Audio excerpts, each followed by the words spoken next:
Hi, this is Eric Metcalf, and you're watching the Unhappy Hour.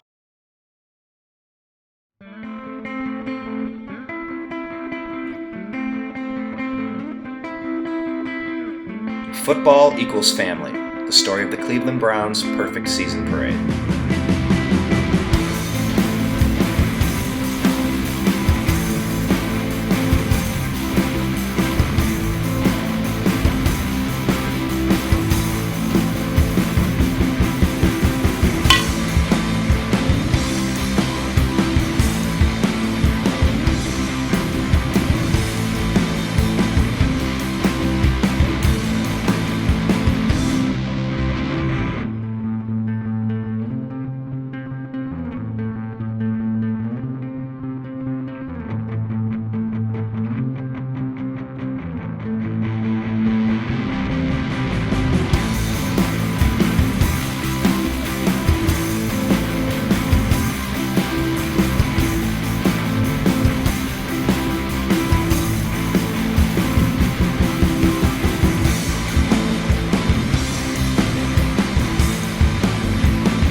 Good morning.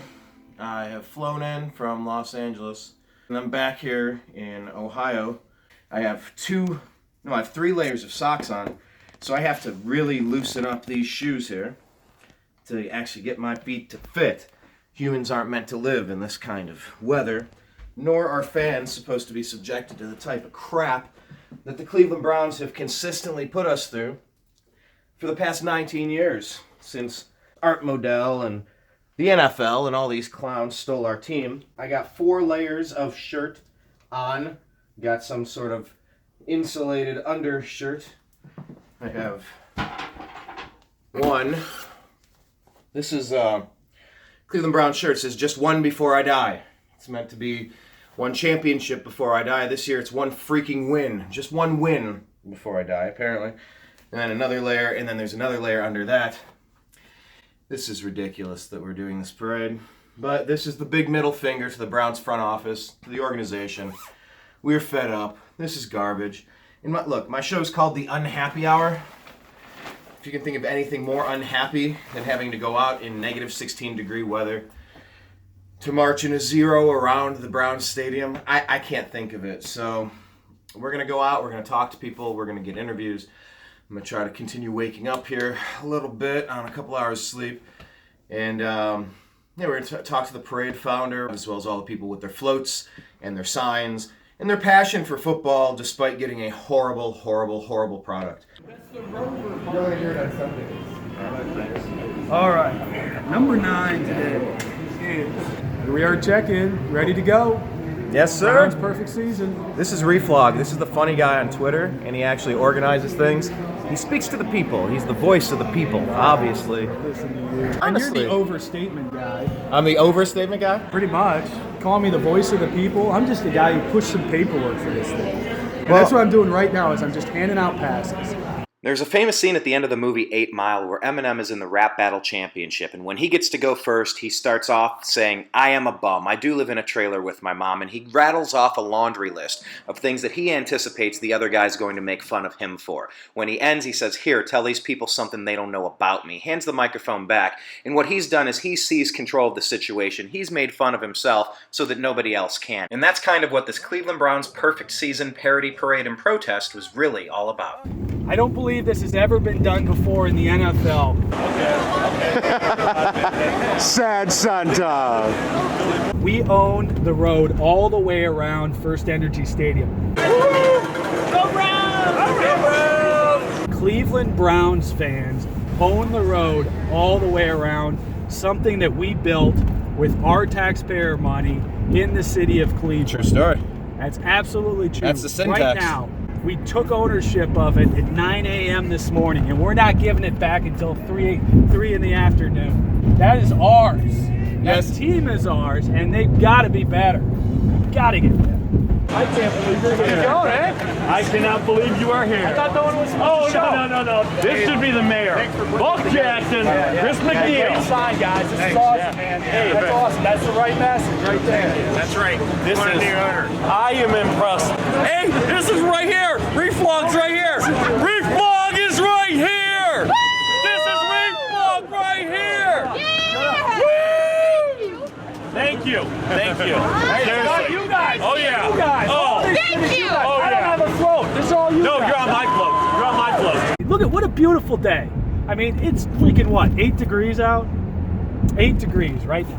It is 8 degrees in Cleveland, Ohio on January 6th, and we're out here. We're about to have a parade. It's a team that hasn't won a damn game, won 1 game in 2 years, and we're about to have a parade. These people care so much. I care so much. Let's hear for the Brownies. We're going to turn this around next year. Come on, let's do it! You know what? I wouldn't trade today. Everybody was saying, are you going to cancel this because of the weather? Oh my God. I didn't even think about it for a second. For a second. Are you kidding me? There's no way. This is a beautiful day. Keith Piper. I live in North Olmsted. My favorite game, and I've been getting season tickets for a while, was probably in 2007, the last time they were actually good, in the snow game against Buffalo. We walked in looking like snowmen. It was a real fun time. Plus, I love football in Cleveland when it's cold, because when it's cold, you know, it's at the end of the season, and when I was a kid, that meant we were in the playoffs. I want to get back there again. And for us to be out here on what should be the first weekend of playoff football in the NFL, we got to get out here where we're out here actually going to a game and not messing around with this parade stuff. Done with it. Well, we're doing some good, Engelman, aren't we? All right, here's the food bank. This is the drop-off with non-perishable food. Wonderful cause. We've got about $9,000 in costs right now, and that's security, porta potties, licenses, things like that. We got another 14 grand in, or $9,000 in costs. We got 14 grand above that we've raised, so 14 grand is going to the food bank. Got one of the sponsors here. FarmersOnly.com. What are you doing to get prepared? I gotta give the cow some salt. So are you nervous about salt and cow? Get married. Tammy's getting married in just a couple minutes. Where'd you meet Brandon? If this thing comes off good and we don't have any incidents and it comes out exactly as I think it will, I think the Browns are going to go, hey, we appreciate the passion of our fans, which they should, and they say, we really appreciate what they've done for the food bank. I don't know. I think we're all speaking to the Haslams directly. Lord knows I'm calling them as soon as I get back. I'm calling the front office, and I'm going to ask the front office to match the donations of last year for both his organization that he picked, which is the Cleveland Food Bank, and for his Cover 2 organization that deals with the opioid epidemic. I think they're both good.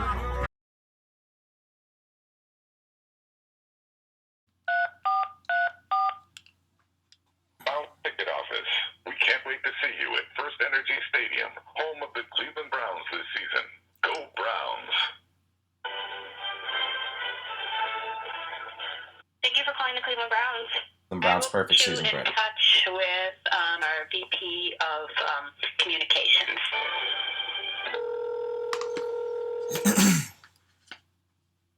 Hello, this is Peter. Hi, Peter. My name's Brian Engelman, and I'm recording this segment as part of the documentary that I'm putting together for the Cleveland Browns' Perfect Season Parade. I flew in from Los Angeles to do a documentary on the rabid Cleveland Browns fan base. The working title is called Football Equals Family, the story of the Cleveland Browns' Perfect Season Parade. And I know that last year the Cleveland Browns matched and exceeded what the fans donated, and I was wondering if the team is going to be donating this year. We haven't matched this year yet. Because the Cleveland Browns are the biggest partner of the food bank. We're not a partner of the food bank. We are giving the food bank this money and this canned food. They're a partner, and they do a fantastic job actually for the food bank. That's one of the things that they do well. And I expect them to come out and say, hey, we're going to at least match what we're putting in. And I'd challenge them. Hopefully they do more than that. We'll see. But they played ball with us last year, and I think sunny day like today, positive optimism, this would be the time for them to step up. Why'd you pick the food bank, by the way? Why was that the one that jumped out at you? It's a good question. I think because it's just, this is a grassroots effort, and there's nothing more basic, more fundamental than food for people. You talk about tangible things that immediately affect somebody else's life, it's food. It's just something so basic about food that people kind of relate to, and there's always a need. And the fact that, number two, this was the holidays, or right after the holidays.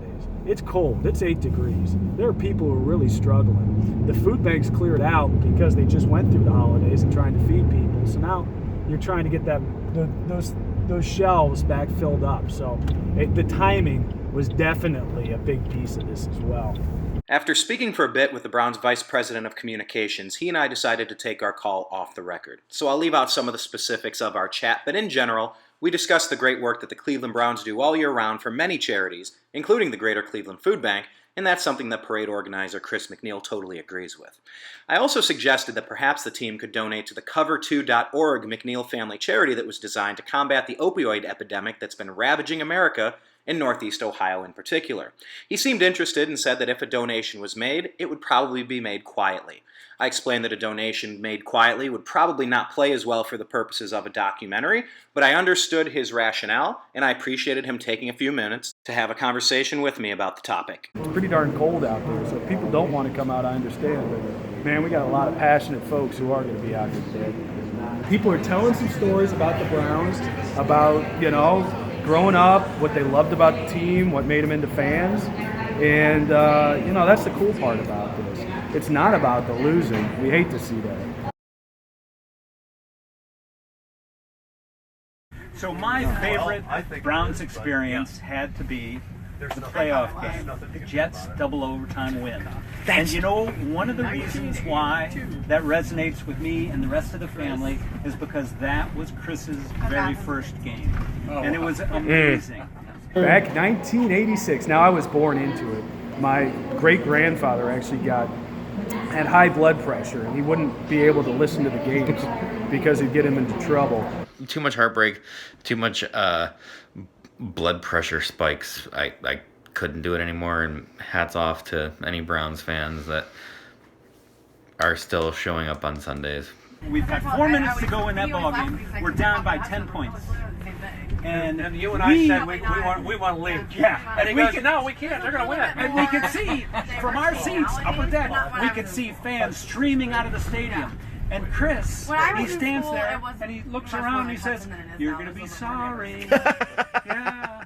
Oh. It's 7 years old. Yes. And sure enough, he was right. It was so prophetic. It was double overtime. Back in '86, I was at Municipal Stadium when Mark Gastineau hit Bernie Kosar late. And I was standing on my seat with 4 minutes to go. We were down by 10 when that happened. And I was yelling at people that we were going to win that ball game. Ever since then, I've been a fan.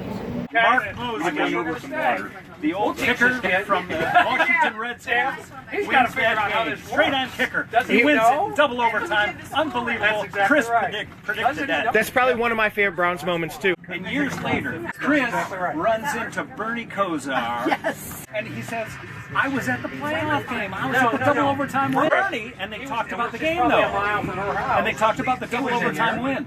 And Bernie said, "That was the best sack I ever took." The Gastineau hit because it was a roughing the passer. That resulted kept it going. First down that changed everything for us. And it was like the Draymond Green ejection turned into a technical foul, meaning a suspension, and the Cavs come back and win it. It was a turning point. It was amazing, but it's neat to hear Chris tell the story because Bernie was he came alive with that. Mm-hmm. Yeah. He was animated.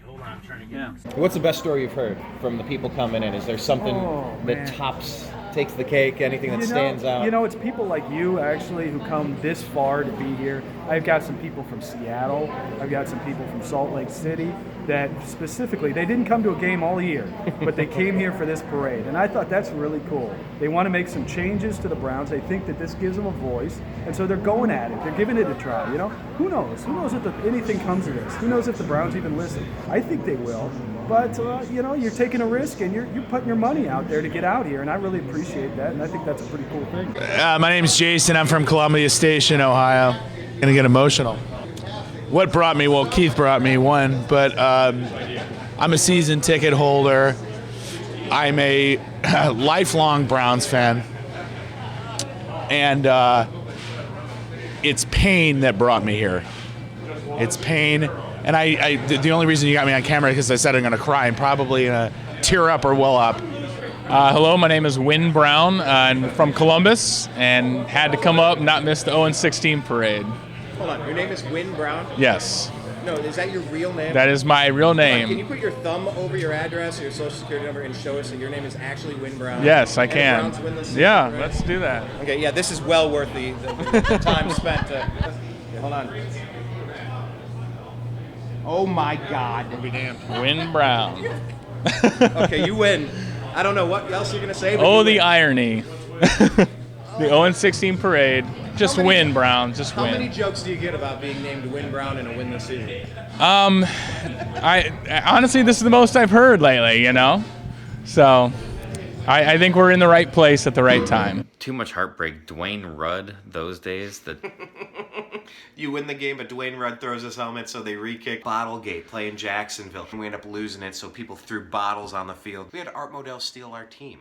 Admittedly, I gave up around that time. I was no longer playing football, and I was no longer watching professional football. Yeah, it was a tough couple of years. Hi, my name is Amy Matthews from Parkman, Ohio, and we do love the Browns, but I just wanted to be in the parade today. We've hit rock bottom. We've hit rock bottom. There's only one way to go, and that's up. So unless they start playing 18 games a year, I mean, you know, you can't get any worse than this. So I think we've hit the low point. At least I sure hope so. But with Cleveland sports, you never know. Tell me your favorite memory of being a Browns fan. Something positive. Favorite memory. This is the part where you're going to get me to cry. So I have to compose myself. Favorite Browns moment? Probably whenever we're all, like 15 of us are sitting around to watch the Chargers block field goal to win the game. Without a doubt, most I've ever been happiest about a Cleveland Browns win. It's a better days ahead. I hope. Hopefully. I hope. My grandmother lived in Slavic Village. And every Sunday, my mother would not be in the house when my dad would watch the game. So she went to go see my grandmother.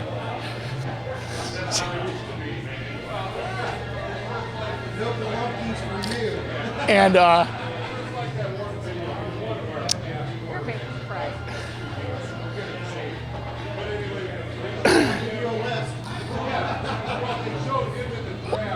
can't do this. Take your time. Chop this up. Dylan Stewart, Cleveland Magazine. Probably my best memory of being a Browns fan, and it's awful. So I'm 24, going on 25 years old. My best memory is that Pittsburgh playoff game, wearing a Tim Couch jersey, ripping that jersey off, having a Cleveland Browns t-shirt underneath, ripping that Browns t-shirt off, and then storming to my room when my parents wouldn't let me burn it because I was so upset and I was so burned, and I would just wish I could go back and tell that kid that this is as good as it's going to get. I mean, that's the best I have. Because I remember, my first memory of the Browns is them coming back. I remember listening to the game on the way to a midget football game, and that's all I have. Yeah, I threw my custom jersey into the trash in San Diego after a Chargers last-minute loss.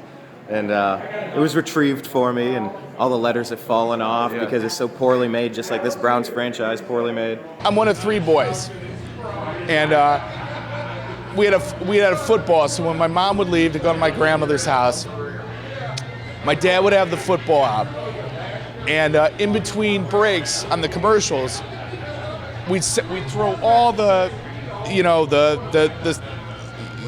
things on the couch, the pillows, whatever. We put it right in front of the TV, and my dad would throw us passes, and we would play. We call it, I know it's not PC, we call it midget football. So we would be on our knees and we would play football in between all the commercial breaks.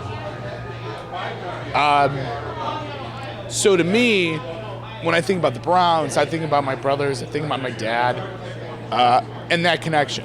Strike years were fun years. We had a good team because one of the first persons back before the strike ended was Mike Pagel, professional quarterback. So we had a starting NFL quarterback with a scrub team, and it was a lot of fun. There were a lot of good games. Don Strock coming in, taking over for Bernie. We had different backup quarterbacks.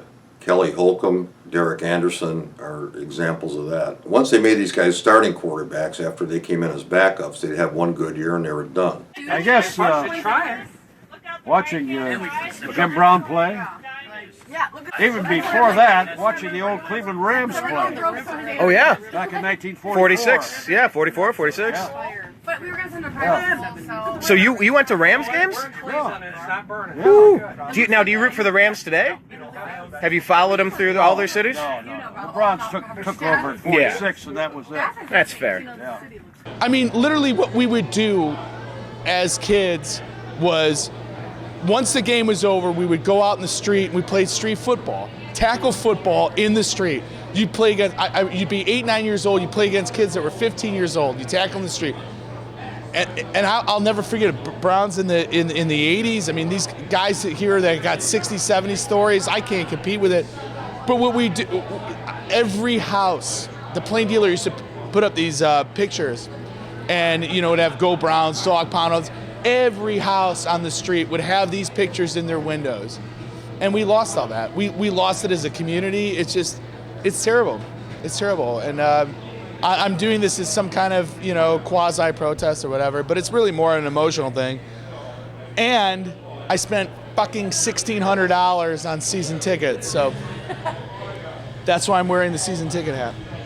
Brian Sipe, Cardiac Kids, a lot of fun. Like Sipe said, we never thought we could lose a game, and they didn't lose many of them. So there was no pep talks in the huddle. It was, we're going to win this. The Kozar years were fun. A lot of times he didn't have a good enough line, but in all those years, we always had good receivers and good running backs. You had Webster Slaughter, Reggie Langhorne. Sipe had Ozzie Newsome, Dave Logan, the guys that could catch the ball. You throw it anywhere near them, they came down with the ball. But running backs, you had both Pruitts. You had Ernest Biner and Kevin Mack. You had a good tandem. We haven't had a good receiving core or good running back core ever since. My name's Jeff. I'm from Cleveland, just the outskirts. Back in the Bernie Kosar days. Yeah, Kosar, he was king back in the day, sidearm Bernie. It was great. They were watchable. We had a lot of good times watching the games, going to the games. Now it's, you feel bad even spending any money on Browns gear because look what they did. Look what they haven't done, I should say. Barry Dahl, I'm originally from Pennsylvania. I'm a Steelers fan. I'm here with some friends of mine. Come down to the parade for it, like I said, to support the game of football, to support the Browns fans themselves, to get the rivalry back between the Steelers and the Browns. I did hide a terrible towel in here somewhere. If you want to feel it, if you want to touch it, we've got that for you. It's a nice dainty little towel you just showed us. Yes, it is. You ought to see what I'm wearing underneath this. Now you got me picturing you in nothing but a dainty little towel. Hey, that's later. You buy the next couple beers, you never know what's going to happen. I mean, it's cold out here. We got to conserve body heat. You want to snuggle? Yeah, we got enough. Whatever. Everything's shrinkage, Jerry. Everything's got a price on it, for that. I mean, the nipples are already hard. It's that cold out. So, hey, what are you going to do? Hi, I'm Kathy Demetz. I'm from Cleveland Heights, and I'm here because I'm here to support the team. I've been a Browns fan since I moved here in the 70s, and the first place I came when I came to Cleveland to look at the city to see if I wanted to move here was I drove around the old Browns Stadium, and I said, oh, I can live here. So I've been a fan. I was a Cardiac Kid fan in the 80s, grew up singing the 12 Days of Christmas song.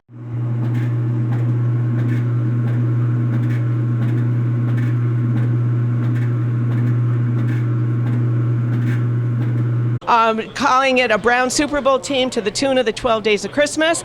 And then in the Bernie Kosar area, I actually had a dog named Bernie Kosar, and I have a picture framed of my dog Bernie Kosar signed by Bernie Kosar.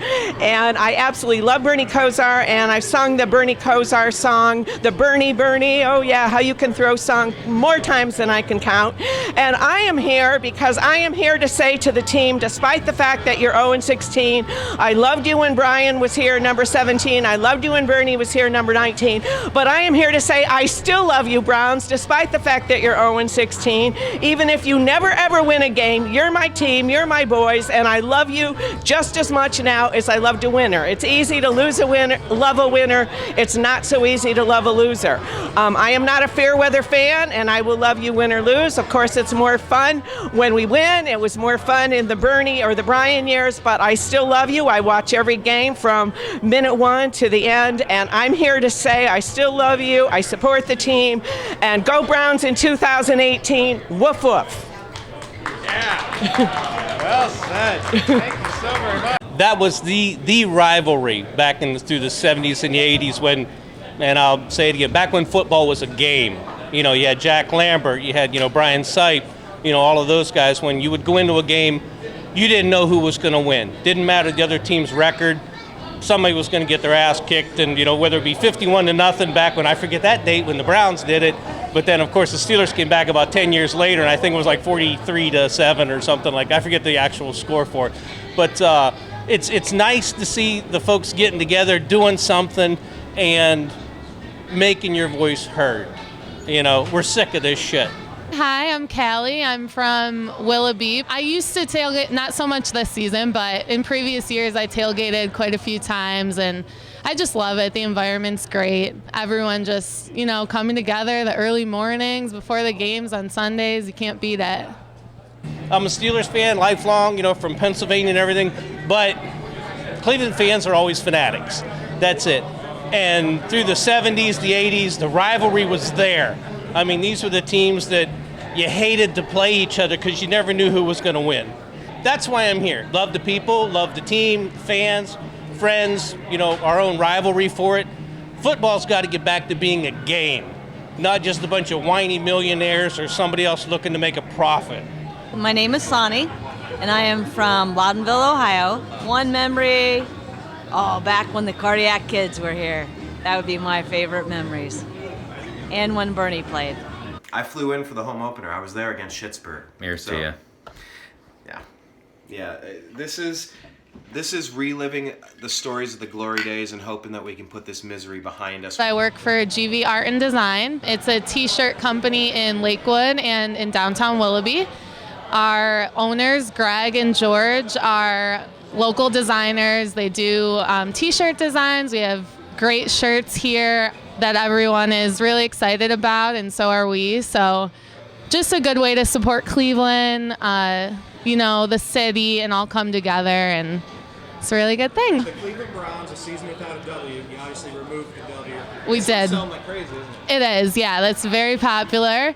And then this one, because we all have felt that way in majority of the games this season. So it's like you got to say this a few times. We almost, always, almost. Yeah, it's a little tongue twister. So yeah, exactly. Visit us at GV Art and Design, a local t-shirt company in Lakewood and downtown Willoughby. Everyone knows misery to you guys, right? That's right. Tony Scarlato. I'm a 50% Lions fan, 50% Browns fan. Really, I grew up in Toledo, a Lions fan. Suffered through the 0-16. Never gone to a Super Bowl. I moved to Cleveland 14 years ago. Somehow also became a Browns fan. Never gone to a Super Bowl, 0-16. So here to show my sympathy, empathy to the Browns fans. Well, I like it, man. Welcome to 0-16. I'm sorry we're here, but thank you for coming out. Maybe we'll meet you in a Super Bowl one day. Yes.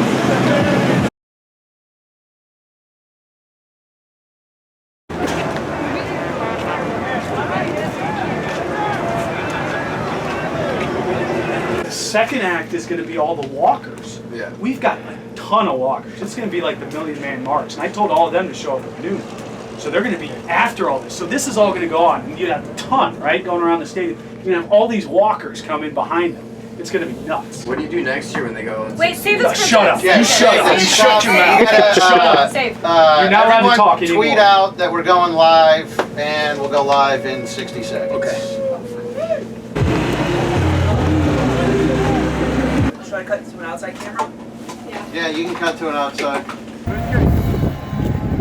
Get up my fan.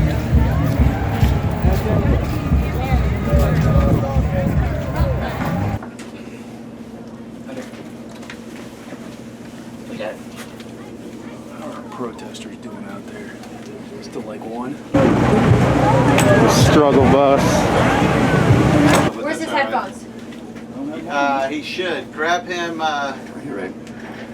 Oh, right here. Sorry. Charlie, I also have wireless camera and wireless mics to go outside. Ready to go? Okay. The Browns suck and it needs to change. We're not going to take it anymore.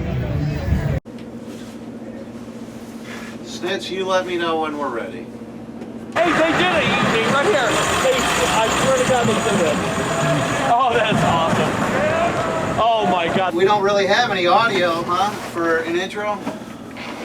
No audio. That's fine, just do it. Okay. Yeah, Chris, hey, thank you.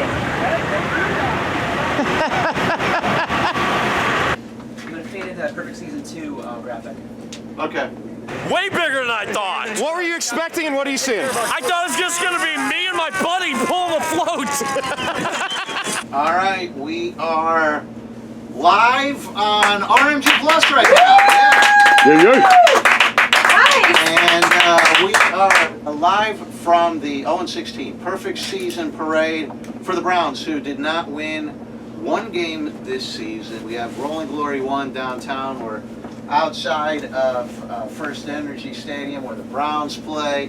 Dieter, this must be difficult for you today. Oh my God! I don't even want to show my face, Rover. If you could tell, I try to come on the bus, and she goes, "Can I help you?" I go, "Let me on the bus." She goes, "Why?" I go, "It's Dieter." She goes, "I thought you were a homeless guy."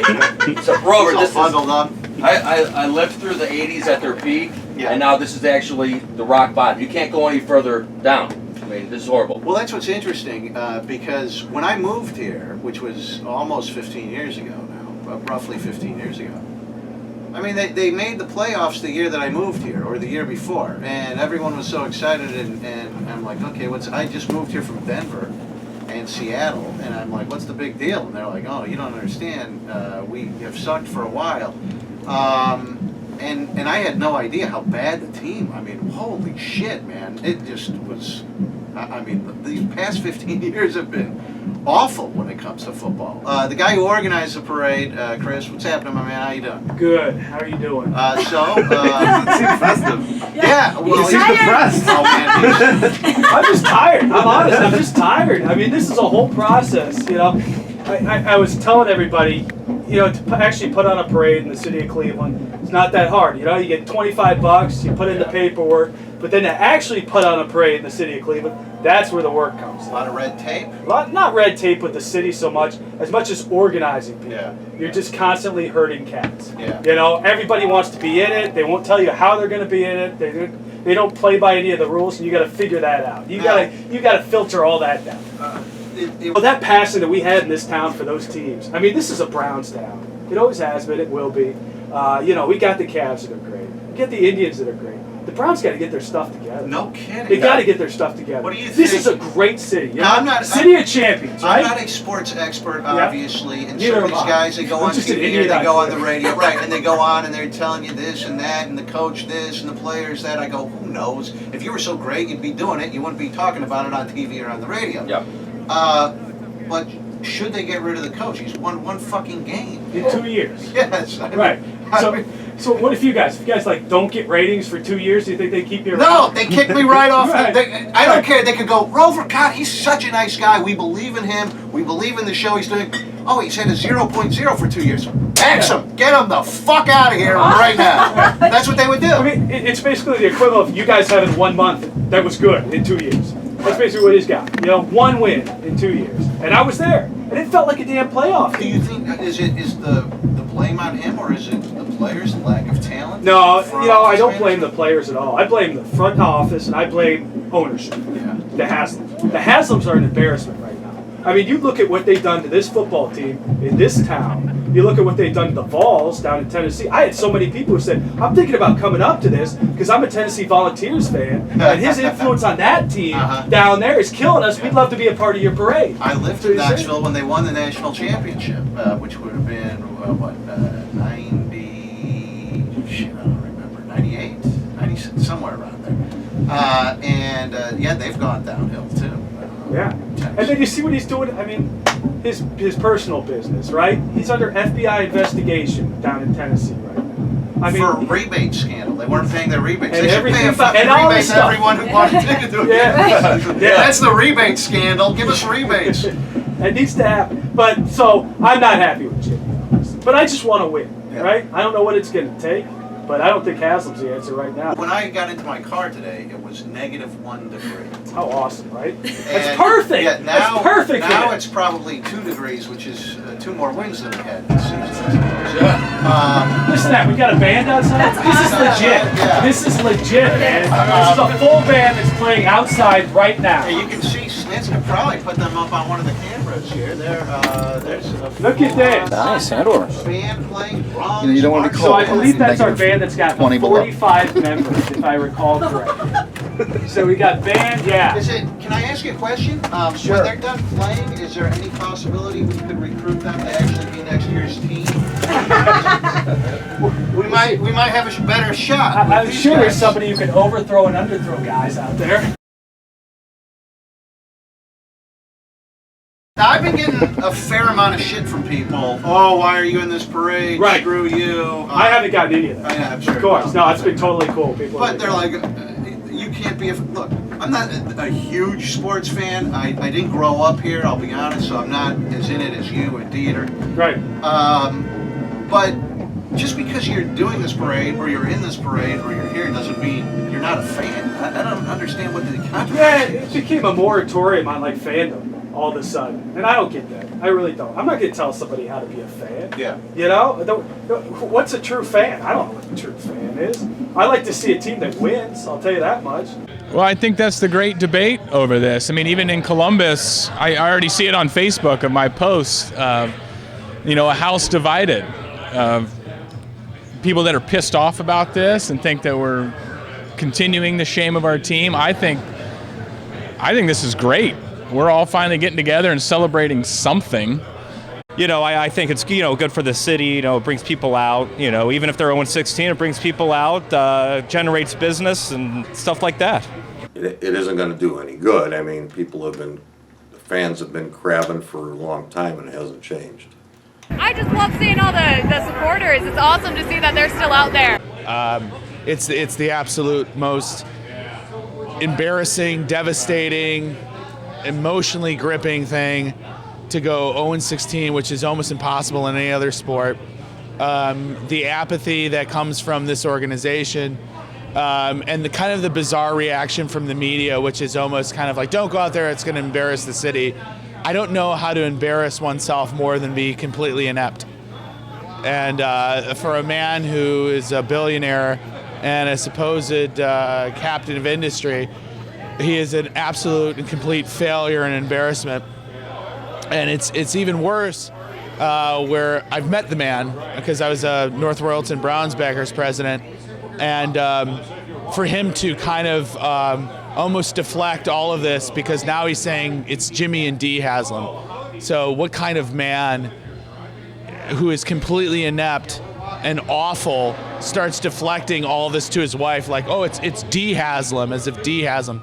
So I was telling my wife, we have a pig costume, and I was going to wear this big pig costume, but I couldn't find it.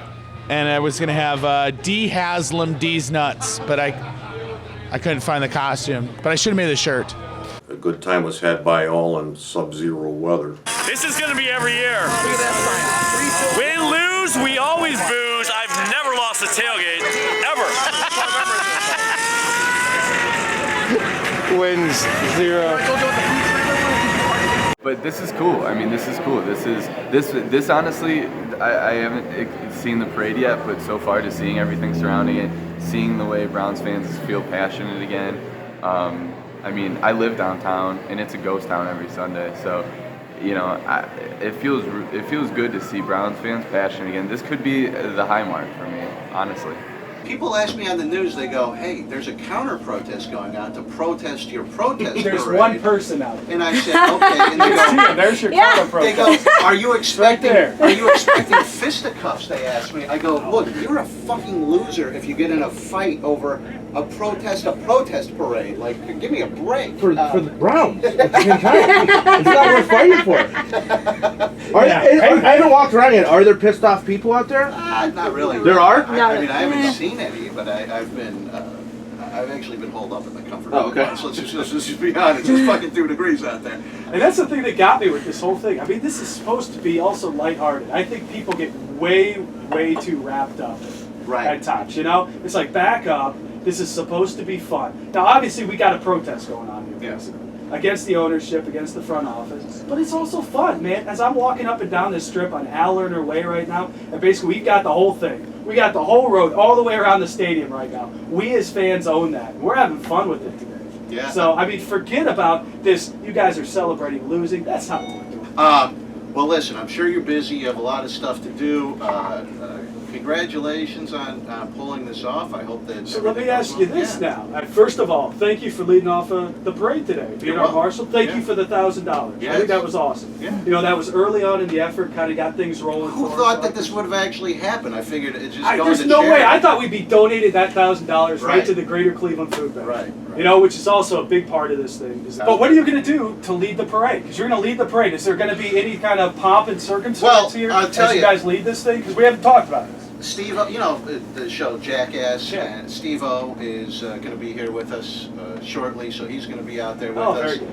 He might, you know, he's crazy. He might just pull off all his clothes and tow the bus with his dick or something. Oh my God! I can't make any promises, but you don't know. No, we got to keep this family friendly. Oh my God! I know. You're gonna kill me. What do you do besides lead parades? Like, what do you do for a living? What Well, do you mostly organized parades. Yeah. No, so I work for the family business down in Columbus. I live outside of Columbus in Greenville, Ohio. Okay. And our family business, Pinnacle Metal Products, make metal stairs, metal rails, kind of boring stuff, right? Not very sexy stuff. It's a family business. Had it there for about 20 years. Columbus continues to grow, so business has been very good for us. Well, you got a good team down there, a good football team. Indeed. Maybe just import them. What do you think the Browns versus Well, Ohio that's the exact State? opposite of what we do. We never draft anybody from OSU. You know, the Browns never do. For some reason, they're absolutely adverse about going after anybody from OSU. Who'd win, Buckeyes or Browns? Oh, come on. They're a professional team at the end of the day. All right, we talked about the this. Buckeyes would win. We talked about this. Let's just say a hypothetical before I let you go. Okay. Browns first stringers versus second stringers of other same season, but no starters on any of the teams that we play. What's the Browns' record in that hypothetical season? So in that scenario, we just played the Steelers, right? We basically had that scenario. Essential second stringers of the Steelers. That's right. We had essentially that same thing, and we lost. So if we play every single team, I think we can get 4 wins. Yeah, It's I was 4 going or to say 5. probably 5. 5 wins, I would guess. Because the Steelers, their second stringers, that's a good football team. So you could have second string of a shitty team, and you could pull out a win with your first stringers, probably. Well, listen, I'll let you get out there and go run around and enjoy the day and organize all of this stuff, and I hope everything goes off without a hitch, my man. Thank you. Thank you once again for leading. Hey, you're welcome, and we won't let you down. We'll come up with something good, right, douche? It scares me. All right, thank you, Chris, who is, you can pull that off. I just turned your mic off there so it won't make any noise. Chris organized this whole thing. And thank you for subscribing to RMG Plus. We've raised over 14 grand for them, basically through this. We're also collecting food, so that's absolutely outstanding. So I'm really excited about that. Thank you. Do you think the Browns matched it last year? But there was no parade last year because they won a whopping 1 game. That's right. Are they going to match this year? because you're actually having a parade. They play ball. I mean, they're not happy about this. They're very much so not happy from what I've heard. But I think they'll play ball. I think, everybody wins. I heard the owner's son-in-law or something was telling people to come down here and counter-protest. Yeah. They were trying to lead the counter-protest. That one person out there. They can't lead the fucking team. Give me a break. They gotta lead a counter-protest? Get out of here, please. That doofus whose father gave him Pilot Flying J, he can't run that thing efficiently, and he can't run the Browns efficiently. So we just got stuck with bad ownership. Lerner's son wasn't interested, and he wanted to run a soccer team in the UK. I think it's a protest. We're here to protest that we need to get better. We need ownership to get better, and we need to win. I don't want a refund. I want them to sell the team, and that is the only thing I want them to do. If they honestly care. I mean, this is a family that is so committed to the community that they bought a house in Bracknell one day and haven't been there since how long do they have this team? 3 years? I think they had a Christmas party there twice. That's how committed they are to this community. Hi, my name is Jamie Beatons, and today I want to tell you why I am going to the 0-16 parade. This is to Jimmy and Dee Haslam. Please give us our team back. Thank you. Nice. How'd I do? Very good. Very good. I've been wondering if I could confidently say, I almost can't even say it. Let me start over. It's better we have the team back. There's only been a couple times in life when I was that depressed, and when the Browns left, honestly, was one of them. So it's better to have a team than not have a team. But God, it's tough. High school football and college football were fun years, and they packed them in because there wasn't any Browns to watch. And in those events, the people that went to them, I think, had more fun than they would have if they would have watched a losing NFL team. I wonder if I could confidently say that I would rather have this football team, how bad they've been, than have them move. You know what I mean? I don't know if I can confidently answer that question. There's a line in a Sublime song, a taste of honey is worse than none at all. Yeah. Yes, we get a taste of NFL football, but is this NFL football? Right. Yeah, and I don't know. It certainly doesn't feel like it. No, it's definitely not. It wouldn't be better if they never came back, because at least we got some hope, I mean, Cleveland's diehard fans. I mean, any fans that stand behind their team through what we've been through, one game in 2 years, I mean, that's pretty pitiful. And you still got diehard fans that'll be Browns fans for life. When they left, that's one thing. The last, my buddy you're talking to is Steelers. One of the only good things I can say about them is when the Browns left, Steelers supported us. They supported, the fans and everything, So it's a great rivalry game. That's one of the only things I can say good about Steelers, but, Well, you know what I always respect the Schittsburg for was the Rooney family was the only family. The Schittsburg, yeah, I caught that. I caught that. The Rooney family was the only group of ownership that stood up and said what Art Modell was doing was wrong. To this day, they were the only group, because they all thought about their bottom dollar, their pocket. It could be us next time. We'll vote for you. You vote for us. Right. The Steelers, the Rooneys, you guys actually stood up and said, this is not okay. This is wrong what you're doing. They did not like that move. I'm here to support the fans, the people who pay the money. If you don't have the fans, you're not going to have a football team. The diehard people, we're out here, like I said, my friend Jeff, give me a call. Hey, what are you doing? I'm like, nothing. I'm like, 0. Let's go. Okay, so he talked, so we're down here. I'm like, well, I says, I won't wear my Steelers jersey because, I might as well just carry a sign, please kick my ass. But, Best moment for me would probably be sitting on in my childhood home growing up, that brown shag kind of carpeting, watching the Cleveland Browns in the mid '80s and double overtime win against the Jets. Right. I just remember all of that and all the excitement, and it's been a long, weird road since then. Yeah, definitely, and that's why I keep going back to would it be better if is this better than not having a team? And I say yes, but I don't say that confidently. I say that with zero confidence. Yeah. That's awesome. Yeah, we just came out here. It's definitely more of a protest than it is, a happy thing. We're mad. I mean, we're both lifelong fans. Grew up, watching the Browns as long as I can remember. It's not the players, it's not the coach. It's got to be something with the front office and the management for it, because you can't have all the talent that comes through Cleveland and sucks, and then they go somewhere else and they do great. Well, you have Joe Hayden now, so. Yes, we got Joe Hayden. That was great. Thanks for cutting him. He's doing well. He's doing well.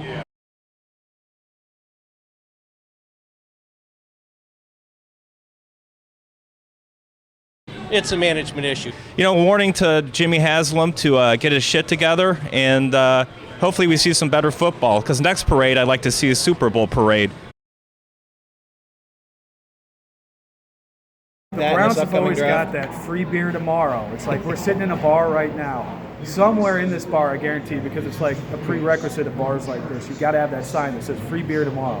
That sign's going to be here tomorrow when you walk in. It'll say free beer tomorrow. It's exactly what the Browns do with their draft picks every single year. Every single year, we're like, man, this is our year. If we screw up this draft, we're really in trouble. But if we do it right, we're going to be set. 2-3 years, we're going to be talking Super Bowl.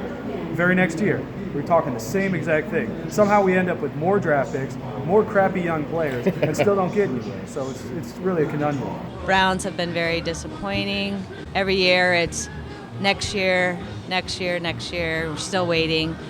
I say bring back Bernie Kosar. And also, I would like to say that united we stand, period. We have hope. We have hope, but they've lost for so long. It's getting to a point where you almost expect them to lose, and that's sad. But then the Browns I've always said they've been a team for Vegas, because they can beat the best team and then next week, lose to the worst team. They're completely unpredictable. We have hope, yes, but it's hard sometimes. One game in 2 years, 1 in 32, horrible. There's hope, but you might not be putting money on it. Yeah, I would never bet on them, that's for sure. Even though we went 0-16, we can stick together. We can go through the worst of the worst. We're still here for them. I have a 2-year-old son. I've already bought him a Kosar jersey, and he has a little brown stocking cap that we bought at the thrift store for him to wear. So we're not giving up, but this is getting pretty frustrating. Oh, always have hope. I think we will. I really do think that we'll turn it around. We just got to get kick-started. My name is Jim Matthews. I'm from Parkman, Ohio. We come down to support the Browns. I watch every Browns game no matter what. Die hard since I was a little kid. We're just here because we're disappointed. I mean, year after year, it's the same old Browns. Hopefully this draft, we turn things around. Before I die, I hope we at least make the playoffs. So. We're sick of losing. We need them to at least be watchable. We're not asking for the Super Bowl right off the bat, but they need to be watchable. And that just isn't the case at all right now. I submitted an application online just kind of randomly. Twitter kind of is where all the voting took place. There were 5 rounds of voting, and I went all the way through. God, please, 1 win next season. That's all we're going for. I would like to see 4 wins. I feel like that's reasonable. But we'll see. Tired of the Cleveland Browns consistently sucking. You want to be good? Yes, just 1 win next year and I'd be happy. There's almost that kind of like Tantalus, analogy that we're, we will never actually obtain the Super Bowl, although we were probably one of the most successful teams in the AAFC and the NFL. And I think that is a cross we bear. And I'm glad to be a sad sack. What am I going to do? Well, thanks for uniting us. I'm one of those weirdos that came to the opener and now I'm here for this. It's a total bookend. I mean, it'd be nice to be for the Super Bowl parade, obviously. The natural bookend. That's nice. Not many people have that, even from around here, to go to the opener and then go to the perfect season parade. That's Look, I've been doing the Unhappy Hour for 6.5 years. This is a psychosis. This isn't going away. It's not a fad. This doesn't make me cool. The feudal Browns, who helped invent the NFL and have never even been to the Super Bowl. Go figure. That's right. So. I think that the Browns don't get it. The ownership group doesn't get it. They never understood the connection of this team. I love the Indians. Listen, we were so poor we could only go to Indians games. We didn't go to Browns games. That's too expensive. Or, my God, Cavs games? Well, like my old man was going to drive to Richfield. So, the Browns are Cleveland. It's a sad sack story. You see, for Cleveland Browns fans, football does equal family. You don't have to know everybody. All you have to see is that they're wearing that gear, and you know if they're a fan at this point in 2018, you guys do share something in common. In a way, you are family. Some of our earliest memories of bonding with our father, I almost said who art in heaven. We became Browns fans in the Kozar era. Like, those are some of my first memories of enjoying football before we were playing it as kids. But we were fans during the Kozar days. Ernest Biner, Kevin Mack, Eric Metcalf, Ozzie Newsome. Who else did you say? Webster Slaughter, Brian Brennan. Yeah. Yeah, Frank Minifield, Hanford Dixon, the Dog Pound. Yeah. When that really started. Big Daddy Carl Hairston, who came to my elementary school. Those guys were the greatest. I mean, as I'm getting emotional now about the Browns, my family. It's just, it's like a death in the family is what this is. So I'm 100% Polish. My wife's Irish. This is an Irish wake. That's how I look at it. It's an Irish wake. Let's get drunk. Let's laugh about it, and we'll cry. Well, the one story I always tell, and it's obviously one of the saddest, of the fumble, but my only time in Disneyland, I remember sitting on the edge of our hotel bed, getting ready to go to eat and watch the fumble. And that's how I will always remember Disneyland, of crying through dinner and that memory. The saddest place on earth. Yes. Hey, for punishment, where are you going to go? I'm going to Disneyland. For shame. Hey, because I got unlimited love for the Browns, so it doesn't matter. Win, lose, or draw. We all Brown. Win, lose, or draw. And we all Brown in the inside. So because we're Brown in the inside, even this guy's Brown in the inside.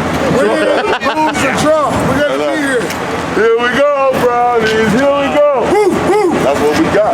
Very cool, guys. And who really knows if this parade is going to do much of anything to change the outcome of future games? Not exactly certain, but it is something. It reminds me of a Mitch Hedberg joke. When I get a cold sore, I put Carmex on it, because Carmex is supposed to alleviate cold sores. I don't know if it does help, but it will make them more shiny and noticeable. It's like cold sore highlighter. Maybe they could come up with an arrow that heals cold sores. What's your biggest concern about the parade today? You have to be proud you organized this thing, even all the shit that people have given you. But I mean, look, it's an accomplishment. It's cool. It's fun. I've been telling people, look, we're always looking for an excuse to go out and drink in the city of Cleveland. And if you're listening Especially to somewhere in the else, winter. right? The 0-16 Browns brought me out today because this is a once-in-a-lifetime event. At least I hope it's a once-in-a-lifetime event, but we must celebrate. I know there's been some debate about whether this parade is a good thing or a bad thing, but it brings the community together, in my opinion, and have fun. Drink during the day. Don't get a chance to do that much anymore, so good times.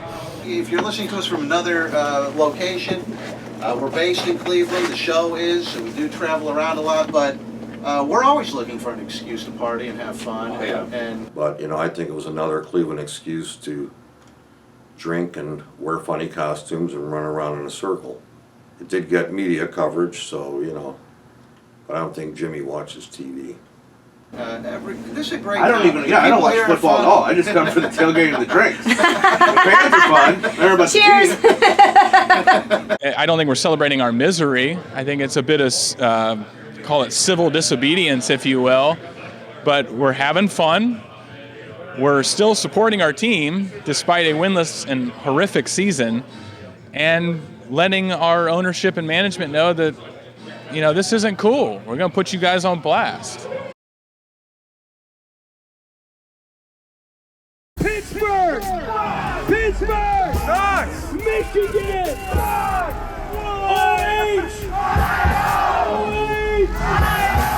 I love you guys. This is my town. Yeah! Here we go, Brownies! Here we go! Here we go, Brownies! Here we go! Here we go, Brownies! Here we go! Preseason champ! We did it! We finally did it!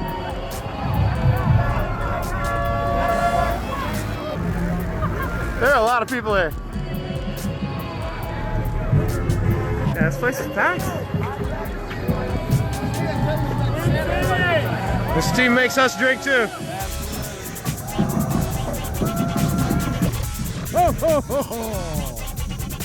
All right.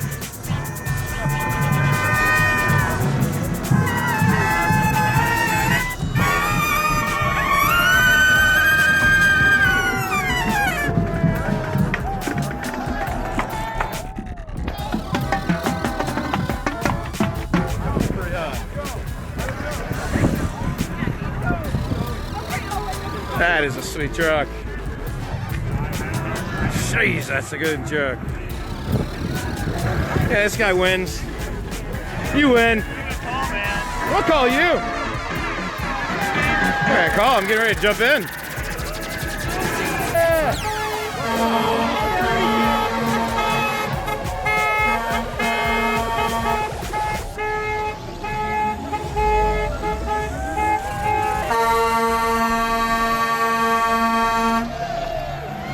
Cleveland Browns dump truck. Cooper Disposal. Put your garbage in there. They're the real leader in container service.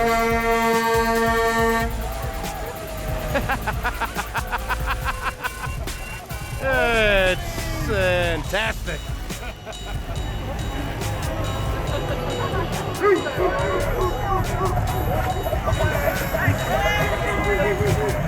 Back with McNeil. Yeah. Oh, we're live streaming. Say hi.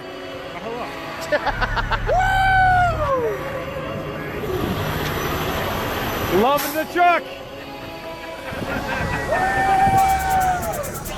Is this everything you hope for? And more. We love this damn team.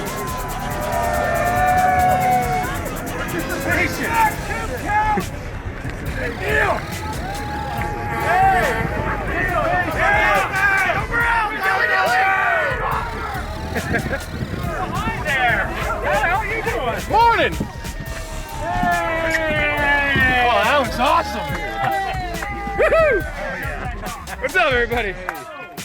All right, this is the McNeil family, but here we're on the inside of their party bus. We'll show you some of the people. Woo! I'm happy to be back in here, let me tell you. So here's our factory of sadness. Lovingly referred to as Cleveland Browns Stadium. Supposed to come. That's what they said. Look at that. Yeah, I think I found my home. I'm gonna chill here. Toss the hats up. With a hat? They're in the box. Throw the hats up, Mike. There you go, Check out all the people. Okay, hats. Start throwing them out.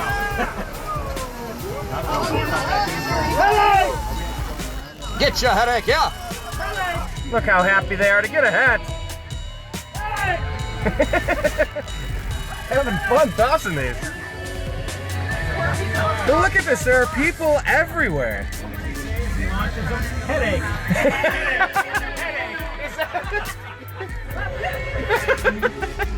Is that what he's saying? Yeah. Headache.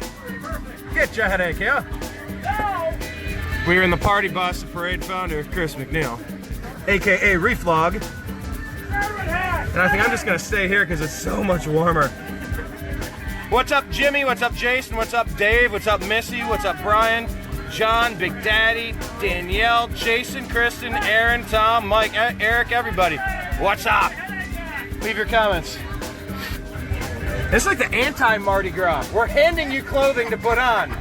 This is great. Look at all of these people. By the way, imagine what this is going to be when we do win a Super Bowl. Imagine what this is going to be. If I can read them and keep up. Yeah, so this is the anti-Mardi Gras. We are throwing articles of clothing for people to put on instead of beads once they take it off.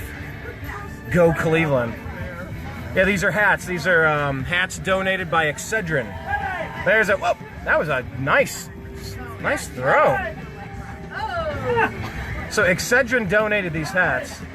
Browns Perfect Season Parade, brought to you by Excedrin, the headache experts. Look at all the people up on the bridge. All the news stations are here. Look, let me just tell you, this is a protest parade. We're having fun with this because we can't wait till we become good again. And we will become good again. And we'll remember when we celebrated the low water mark. Once again, the opposite of New Orleans, where they remember the high water mark. I just went there and they remember when it got really, really bad. And they still give tours so that we remember. But look at this. I shaved my what for this? Why, I oughta. This is a family event. Ah, this is great. The signs are so good. Oh, this person, I made a sign. I made a sign. I made a sign.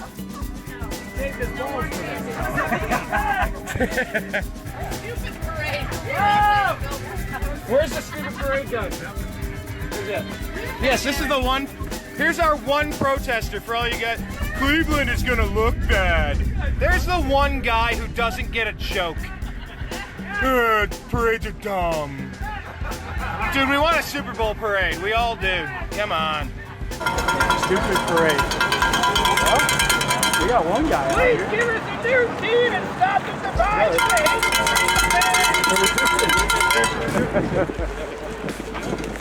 The resistance. What's up, Brendan, Rob, Greg, Todd, Scott? A sacrifice? I don't know. He made a sign for this. There's always next year. Yes, there's only next year. Undefeated 2018. We are.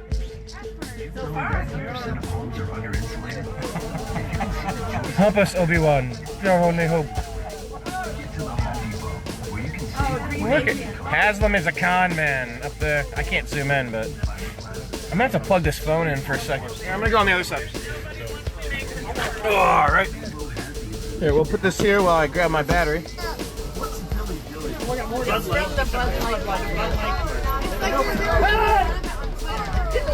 They toss him into the pit of misery as punishment. That's the factory of sadness. That's our pit of misery. Wait, hold on. Get all the way up to the No, they're looking. They're giving me the rock on sign.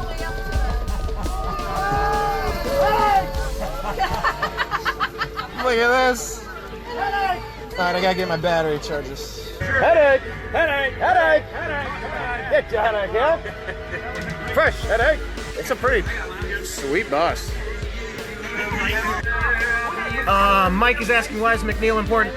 He's the dude that goes by reflog_18 on Twitter, and he's hilarious. He's a Cleveland sports Twitter virtuoso.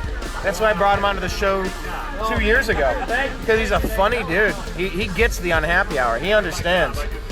We're drawing a big 0 around the stadium, by the way. I guess we're going to Forest City Brewery right now. Okay. That's how McNeil over there. Wait, the other McNeil. There's probably 50 McNeils in there. I digress. Oh, thanks for facing the cold for us.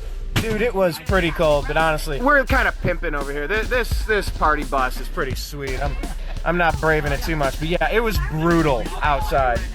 It was brutal. I got 5 layers of clothing on, and a jacket, and gloves, and the ninja mask, and the Browns hat. The original 1980. This is from the 1980s. We were season ticket holders, and we were there for the drive. And so we witnessed it.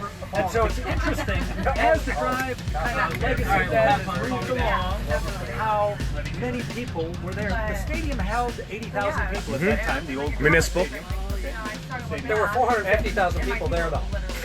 over 500,000. I don't, you know, and each year the number grows. And the funny thing is, the parade here today, it started out, you thought maybe 800 people, 1,000 people would show up. And you know what? We probably got somewhere in the neighborhood of, I don't know, 4,000 or 5,000, maybe 8,000 people showed up. But wait, you wait. A couple of years down the road, that's 10,000, 20,000 people that'll say they were here for this day. They were all here. Well, a lot of them are online right now. This was all about it. Hey, it was bigger than the Cats Parade. What are you talking about? It was great. It was unbelievable. And it's all because of Chris McNeil. It is? And his dad right here, Mike McNeil. You're the one. Sue McNeil. Right here. Behind the whole thing. I'm very proud of my nephew, Chris. And Grandpa? Talk right. What are you proud of? What are you proud of me for? Because you started it all. I'm the culprit. I'm the culprit behind all of this. Well, I say being a Browns fan is a hereditary disease. So it does roll down the generations. It does. So to me, when I think about the Browns, I think about my brothers, I think about my dad, and that connection. The Browns are Cleveland. Go Browns. Go Browns. Here we go, Brownies. Here we go. Woo, woo. Browns Army, baby. Browns Army is not lying. We're in the state, Browns. Oh, Lord. Here we go, Brownies. Here we go. Here we go, Brownies. Here we go. Rock on. Right here. Go Browns. Go Browns. Go Browns. Talk to you soon. Peace. Here we go, Brownies. Here we go. Woo, woo. That's what we got. Happy to be here. Go Browns. Go Browns. Go Browns in 2018. Woof woof. Well said.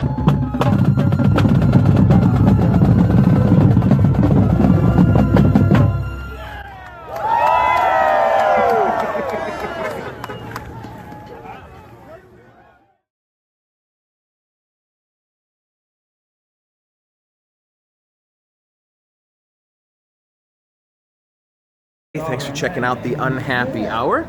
Go Browns. Peace.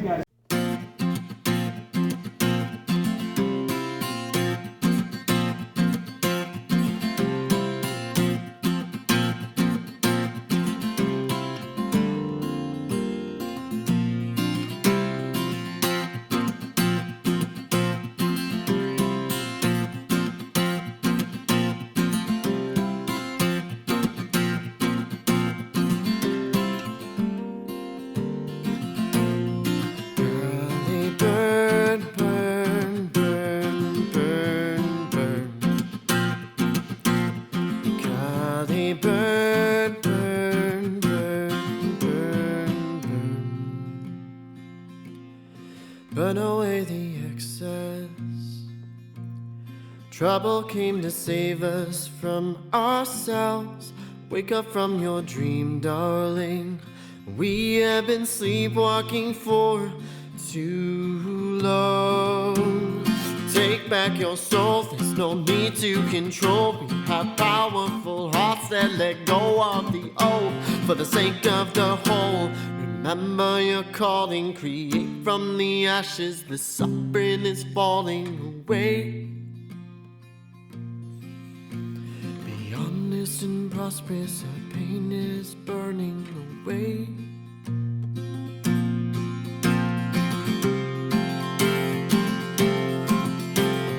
Goodbye to the child that learned it was lesser. Goodbye to the child that learned it was lesser. Let the fear die. We are kissing the past. Goodbye, goodbye to the child that learned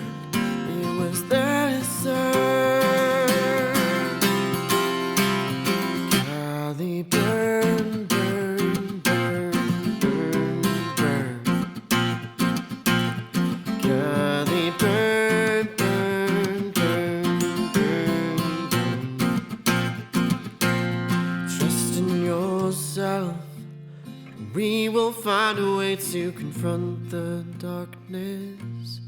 How can we not? The journey has been walked, and I believe the walker was ourselves.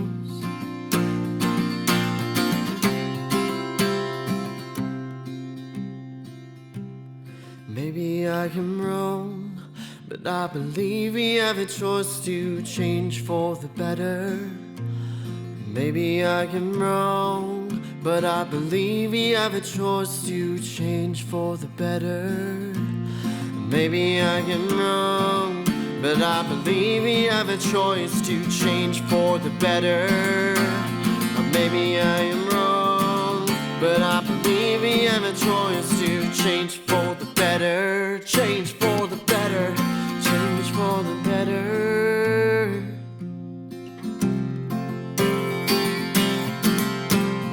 Goodbye to the child that learned it was there to serve. Goodbye to the child that learned it was there to serve. Let the fear die. We are kissing the past. Goodbye, goodbye to the child that learned it was there to serve. Cloudy bird,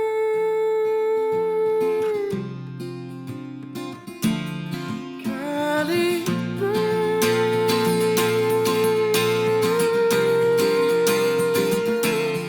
cloudy bird,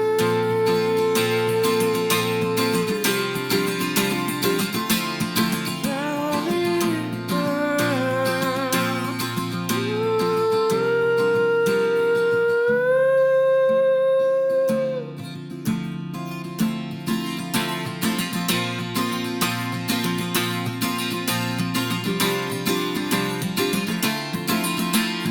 Put away the old habits, put away the comfort, yeah. Put away the old habits, put away the comfort, yeah. Put away the old habits, put away the comfort, yeah. Put away the old habits, put away the comfort, yeah. Put away the old habits, put away the comfort, yeah. Put away the old habits, put away the comfort, yeah. Put away the old habits, put away the comfort, yeah. Put away the old habits, put away the comfort, yeah.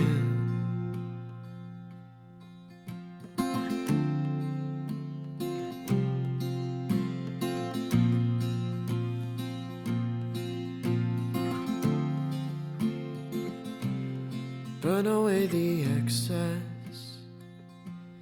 Trouble came to save us from ourselves. Wake up from your dream, darling. We have been sleepwalking for too long.